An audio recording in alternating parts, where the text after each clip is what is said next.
آج ہم آپ کو ایک ایسی شخصیت کا واقعہ سنانے جا رہے ہیں جن کی زندگی صبر، سادگی اور اللہ پر یقین کی مثال تھی۔ یہ کہانی ہے بی بی فاطمہ کی، جو سن کر آپ کا دل بھی رو پڑے گا۔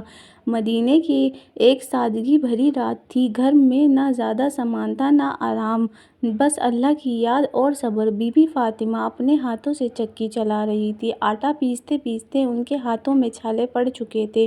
پانی بھرتے بھرتے کاندھے درد سے جھک جاتے تھے۔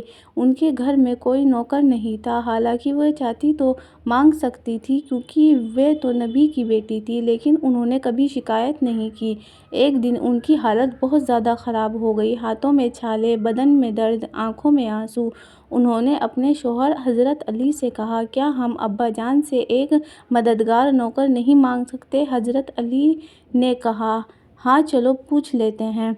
دونوں گئے حضرت محمد صلی اللہ علیہ وسلم کے پاس، لیکن وہاں اور لوگ موجود تھے تو بنا کچھ کہے واپس آ گئے۔ اس رات جب سب سو رہے تھے، دروازہ کھلا اور خود نبی صلی اللہ علیہ وسلم ان کے گھر آئے۔ نبی صلی اللہ علیہ وسلم ان کے پاس بیٹھے اور کہا، اے فاطمہ، کیا میں تمہیں ایک ایسی چیز بتاؤں جو نوکر سے بھی بہتر ہو؟ فاطمہ نے ترنت کہا، جی ضرور بتائیے۔ نبی صلی اللہ علیہ وسلم نے فرمایا، سونے سے پہلے 33 بار سبحان اللہ، 33 بار الحمدللہ اور 33 بار اللہ اکبر پڑھ لیا کرو، یہ تمہارے لیے نوکر سے بھی بہتر ہوگا۔ سوچیے، جس بیٹی کے ہاتھوں میں چھالے ہو، جو درد میں ہو، وہ چاہتی تو آرام مانگ سکتی تھی، لیکن اس نے کیا چنا؟ صبر اور اللہ کی یاد۔ بی بی فاطمہ نے کہا، میں اللہ اور اس کے رسول سے راضی ہوں، اور انہوں نے کبھی شکایت نہیں کی۔ آج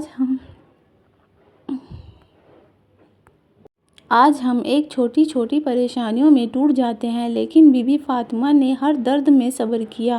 اگر ہم بھی اللہ کو یاد رکھیں تو ہر مشکل آسان ہوگی۔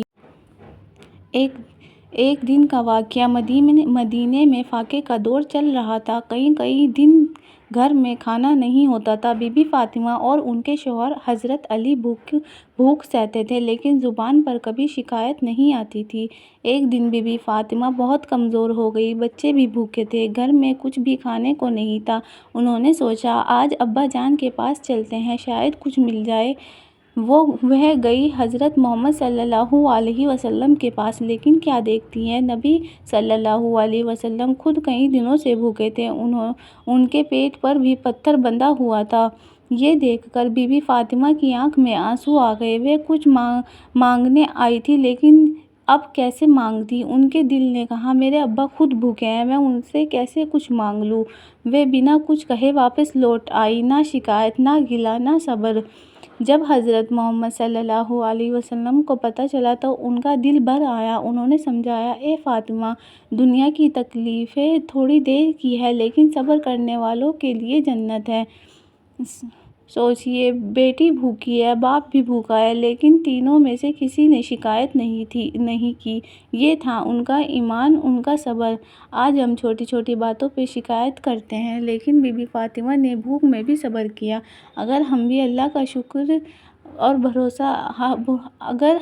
اللہ پر بھروسہ رکھیں تو ہر مشکل آسان ہے۔ آج ہم آپ کو ایک ایسی پاک عورت کا واقعہ سنانے جا رہے ہیں جن کی زندگی حیا، پردہ اور ایمان کی سب سے بڑی مثال تھی۔ یہ کہانی ہے بی بی فاطمہ کی، جو ہمیں سکھاتی ہے کہ اصلی خوبصورتی کیا ہوتی ہے۔ ایک دن حضرت محمد صلی اللہ علیہ وسلم اپنی بیٹی بی بی فاطمہ کے گھر آئے۔ گھر چھوٹا تھا، سادہ تھا، لیکن اس میں سکون اور برکت تھی۔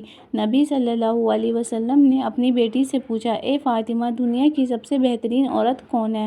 بی بی فاطمہ نے ادب سے جواب دیا، اللہ اور اس کے رسول بہتر جانتے تھے۔